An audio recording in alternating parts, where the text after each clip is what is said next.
কোটা সংস্কার আন্দোলনে বিক্ষোভকারী ছাত্রলীগ ও পুলিশের ত্রিমুখী সংঘর্ষে উত্তাল ছিল চট্টগ্রামের রাজপথ। অছাত্র ও দুর্বৃত্তরা আন্দোলনে প্রবেশের পর রণক্ষেত্রে পরিণত হয় নগরীর বহদ্দারহাট, ষোলশহর ও শাহ আমানত সেতু এলাকা। চট্টগ্রাম মেডিকেলে তথ্য বলছে, কয়েকদিন ধরে চলা সেই ভয়াবহ সংঘর্ষে চট্টগ্রাম মেডিকেলে মারা যান ৬ জন। ১৬ জুলাই মুরাদপুরে সংঘর্ষে গুলিবিদ্ধ হয়ে মারা যান চট্টগ্রাম কলেজের শিক্ষার্থী ও ছাত্রদলের যুগ্ম আহ্বায়ক কক্সবাজারের ওয়াসিম আকরাম। এমইএস কলেজের শিক্ষার্থী বরিশালের সন্তান ফয়সাল আহমেদ শান্ত ও ফার্নিচার ব্যবসায়ী কুমিল্লার মোহাম্মদ ফারুক।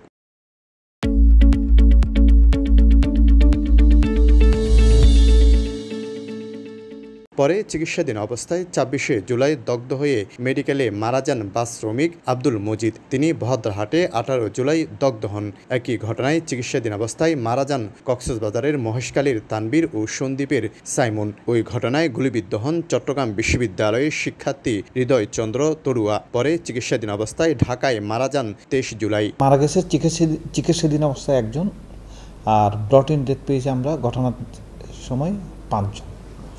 টোটাল ৬ জন মারা গেছে। এদিকে পুলিশ বলছে, শান্তিপূর্ণ আন্দোলনে অছাত্র ও দুর্বৃত্তদের প্রবেশের পরই মৃত ও হতাহতের সংখ্যা বেড়েছে। কিছু রাজনৈতিক দুর্বৃত্ত আন্দোলনের ভিতরে ঢুকে বিভিন্ন ধরনের নাশকতামূলক কর্মকাণ্ড পরিচালনা করতেছিল। তাদেরকে চিহ্নিত করে ইতিমধ্যে আপনারা দেখেছেন আমরা অনেকে গ্রেপ্তার করেছি। কর্তৃপক্ষ বলছে, চট্টগ্রাম মেডিকেলে চিকিৎসা নিয়েছেন ২০৩ জন। বর্তমানে চিকিৎসা নিচ্ছেন ৮ জন।